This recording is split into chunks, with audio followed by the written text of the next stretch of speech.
Mengenal lokasi tempat tinggal. 1. Lokasi. Lokasi merupakan letak objek di permukaan bumi. Lokasi dibedakan menjadi lokasi absolut dan lokasi relatif. Lokasi absolut merupakan letak yang bersifat tetap terhadap sistem koordinat.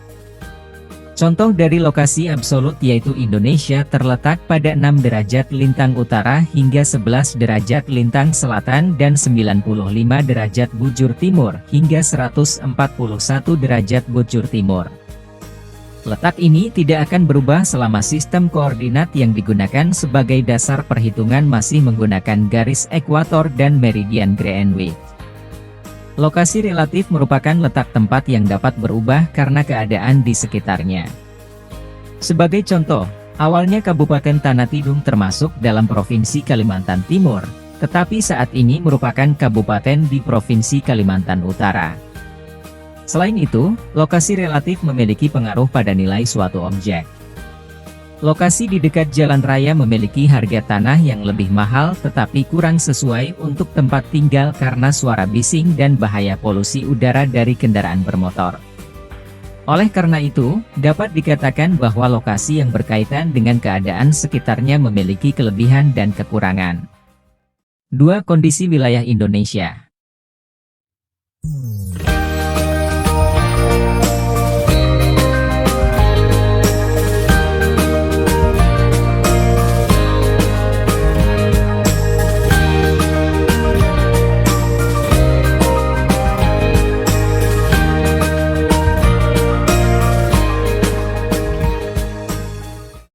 Letak dan luas.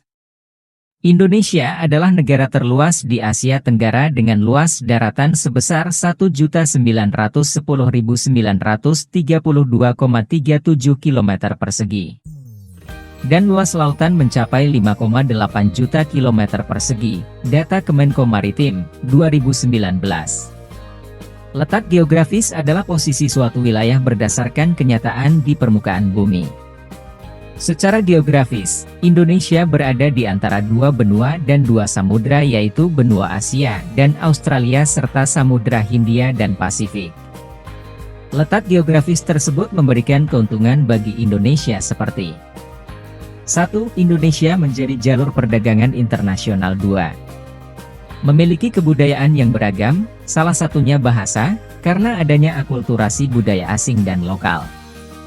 3. Transportasi laut semakin berkembang dan mendapat perhatian karena sebagai jalur perdagangan internasional.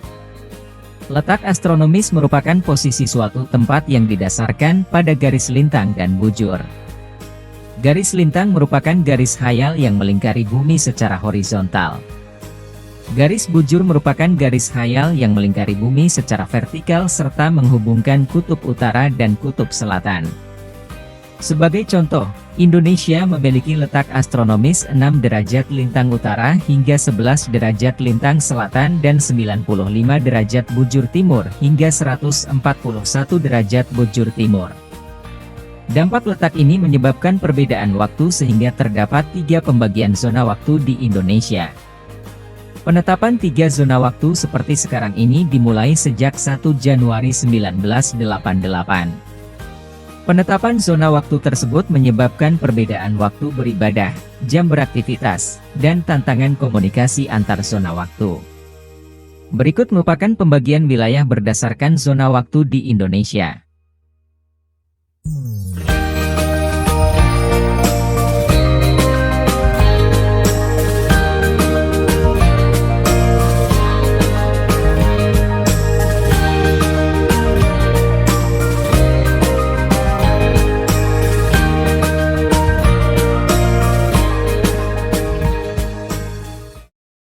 1. Waktu Indonesia Barat, WIB. Zona waktu ini berdasarkan garis meridian pangkal 105 derajat bujur timur. Wilayah zona waktu ini mencakup provinsi di Pulau Sumatera, Jawa, Kalimantan Barat, dan Kalimantan Tengah. 2. Waktu Indonesia Tengah, WITA. Zona waktu ini didasarkan pada meridian pangkal 120 derajat bujur timur. Cakupan wilayahnya meliputi Provinsi Kalimantan Timur, Kalimantan Selatan, Bali, Nusa Tenggara Barat, NTB, Nusa Tenggara Timur, NTT, dan provinsi-provinsi di Pulau Sulawesi. 3. Waktu Indonesia Timur, WIT. Zona waktu yang didasarkan pada meridian pangkal 135 derajat bujur timur. Wilayah zona waktu ini mencakup provinsi di Pulau Papua dan Maluku. B. Cuaca dan iklim. Cuaca merupakan kondisi rata-rata udara di suatu wilayah yang relatif sempit dan dalam waktu yang singkat. Sedangkan iklim merupakan kondisi cuaca rata-rata tahunan pada wilayah dengan cakupan yang luas. Contoh dari cuaca yaitu, suhu udara di Kabupaten Bantul pagi ini mencapai 24 derajat Celcius. Kemarin Kabupaten Brastagi diguyur hujan deras, sore ini terjadi hujan lebat disertai angin di Kabupaten Bogor dengan arah angin dari selatan dan kecepatan mencapai 25 km per jam. Contoh iklim yaitu, Indonesia beriklim tropis. Pada tahun 2017 suhu udara rata-rata di Yogyakarta yaitu 26,05 derajat Celcius, dan rata-rata curah hujan terjadi pada bulan November sebanyak 692,50 mm kubik. Indonesia memiliki iklim tropis yang terdiri dari dua musim yaitu musim hujan dan kemarau. Musim hujan biasa terjadi antara Oktober-Maret, sedangkan musim kemarau terjadi antara bulan April-September. Arus angin yang banyak mengandung uap air bergerak dari Samudra Pasifik melewati Laut Cina Selatan menyebabkan musim hujan di Indonesia terutama wilayah bagian barat.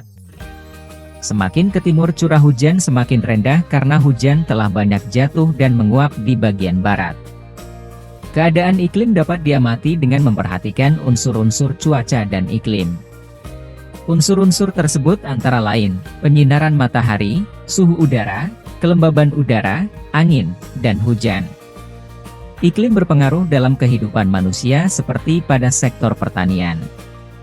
Tanaman tropis memiliki banyak varietas yang kaya akan hidrat arang terutama tanaman bahan makanan pokok.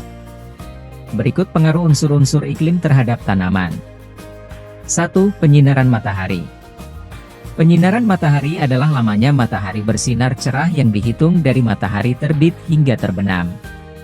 Lamanya penyinaran matahari dapat memengaruhi fotosintesis tanaman dan dapat meningkatkan suhu udara. 2. Suhu. Suhu merupakan derajat panas atau dingin yang diukur dengan skala tertentu. Pengaruh suhu terhadap tanaman yaitu mengurangi kadar air sehingga cenderung menjadi kering. 3. Kelembaban. Kelembaban udara adalah kemampuan udara dalam mengandung uap air. Tingkat kelembaban udara dipengaruhi kandungan jumlah uap air dalam udara. Pengaruh kelembaban udara terhadap tanaman yaitu membatasi hilangnya air. 4. Angin. Angin adalah pergerakan alami udara yang sejajar dengan permukaan bumi. Faktor terjadinya angin yaitu perbedaan tekanan atmosfer dari satu tempat dengan tempat lainnya. Pengaruh angin terhadap tanaman yaitu membantu proses penyerbukan secara alami, mengurangi kadar air. 5. Curah hujan. Curah hujan merupakan intensitas air hujan yang jatuh ke permukaan bumi akibat kondensasi selama periode waktu tertentu. Pengaruh hujan terhadap tanaman yaitu dapat meningkatkan kadar air dan mengikis tanah. C. Kondisi geologis.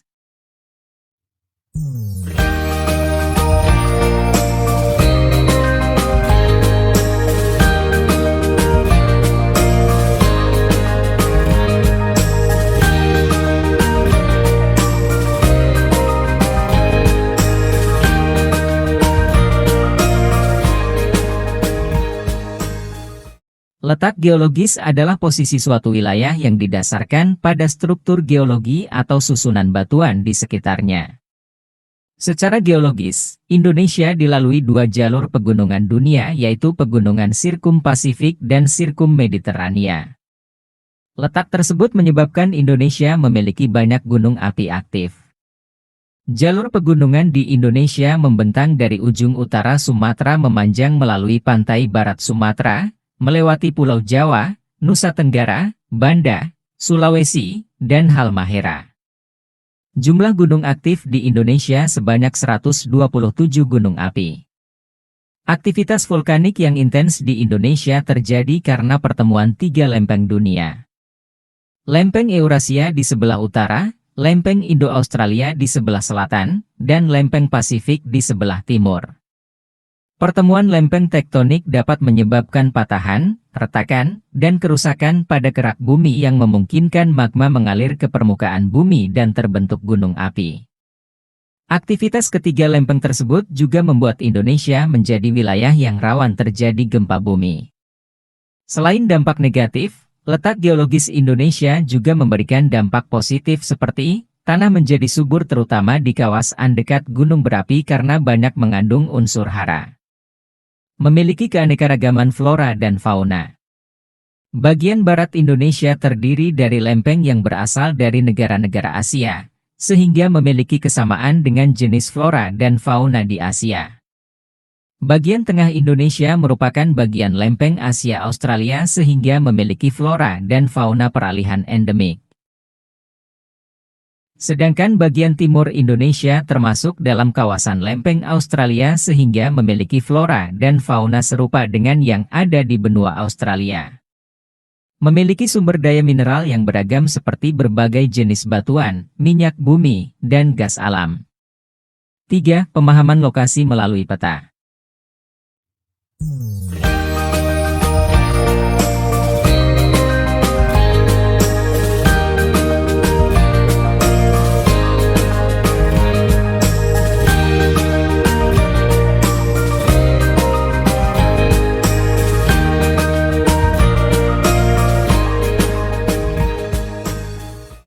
A. Komponen peta.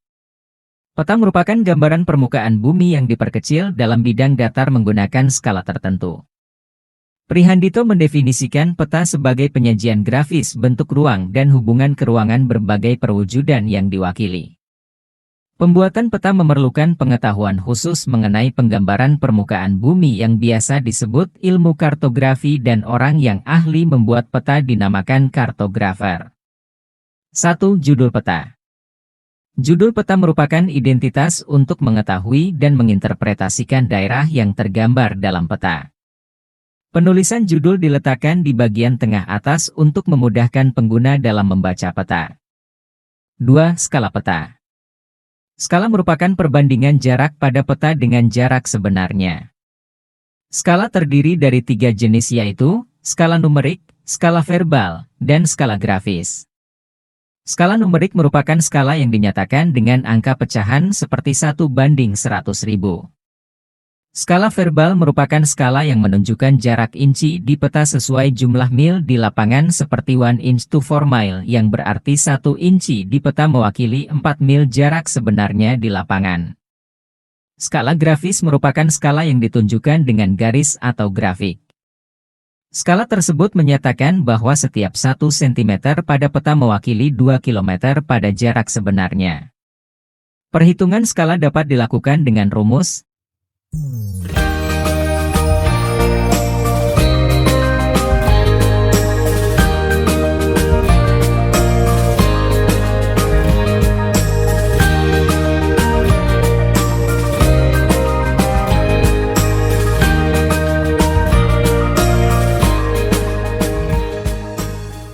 3. Simbol peta.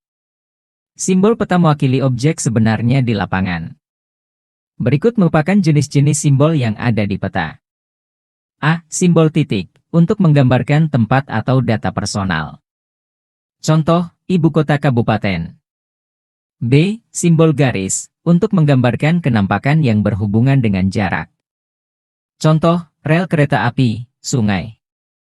C. Simbol area, untuk menggambarkan objek yang memiliki luas tertentu. Contoh, rawa, danau. 4. Warna peta. Warna peta menggambarkan kenampakan yang ada di peta. Berikut merupakan warna yang biasa digunakan untuk menggambarkan berbagai kenampakan dalam peta. A. Warna biru menggambarkan perairan, daerah dingin. B. Warna kuning menggambarkan gurun, dataran tinggi, vegetasi yang kering. C. Warna hijau menggambarkan hutan, dataran rendah, vegetasi. D. Warna coklat menggambarkan daerah perbukitan, kontur. E. Warna merah menggambarkan gunung api, kota, jalan protokol. F. Warna hitam menggambarkan batas wilayah. 5. Legenda. Legenda merupakan keterangan simbol-simbol yang ada dalam peta untuk mempermudah pengguna dalam membaca dan menginterpretasikan peta. Letak legenda berada di sisi kanan atau kiri bagian bawah peta. 6. Orientasi. Orientasi adalah arah mata angin yang menunjukkan arah utara, barat, selatan, dan timur daerah yang digambar. 7. Sumber dan tahun pembuatan. Sumber dan tahun pembuatan menunjukkan informasi kepada pembaca mengenai sumber data yang digunakan dan tahun pembuatan peta. B. Fungsi peta. Pembuatan peta ditujukan untuk mempermudah pengguna dalam mencari informasi.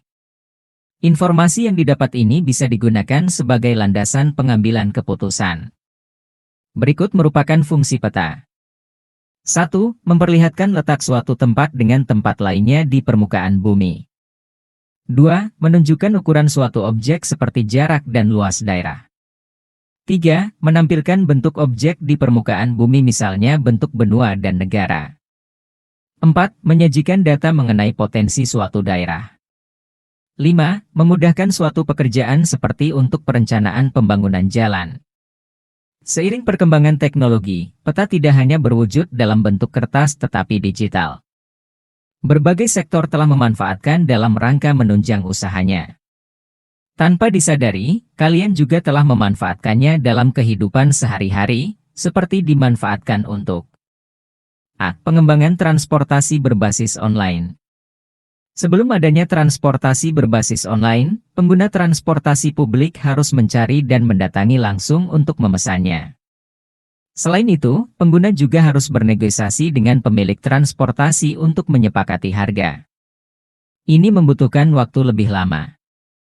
Adanya transportasi berbasis online dapat memberikan kemudahan kepada pengguna untuk menemukan transportasi di sekitarnya dengan tarif yang telah disepakati sesuai aplikasi yang digunakan. B. Perhitungan estimasi biaya ekspedisi pengiriman barang secara cepat. Salah satu faktor yang memengaruhi biaya pengiriman adalah jarak lokasi pengiriman dengan lokasi tujuan. Perusahaan ekspedisi pengiriman memanfaatkan data jarak untuk mengetahui estimasi biaya pengiriman. Penjual dan pembeli juga tidak perlu datang ke ekspedisi pengiriman untuk menanyakan estimasi biaya pengiriman barang. Penjual dan pembeli dapat melakukan pengecekan secara mandiri melalui aplikasi ekspedisi pengiriman yang digunakan. C. Perhitungan perkiraan lama waktu yang dibutuhkan untuk barang sampai pada alamat tujuan. Perkiraan lama waktu pengiriman ini memiliki sistem yang mirip dengan perhitungan estimasi biaya pengiriman. Data jarak, lalu lintas, dan jenis transportasi saling terintegrasi sehingga dapat menghasilkan estimasi waktu pengiriman hingga barang dapat sampai pada alamat tujuan. D. Memudahkan menemukan alamat tujuan. Ketika memesan makanan secara online melalui aplikasi pemesanan, penggunaan peta digital memudahkan pengemudi, driver, dalam menemukan restoran yang dituju.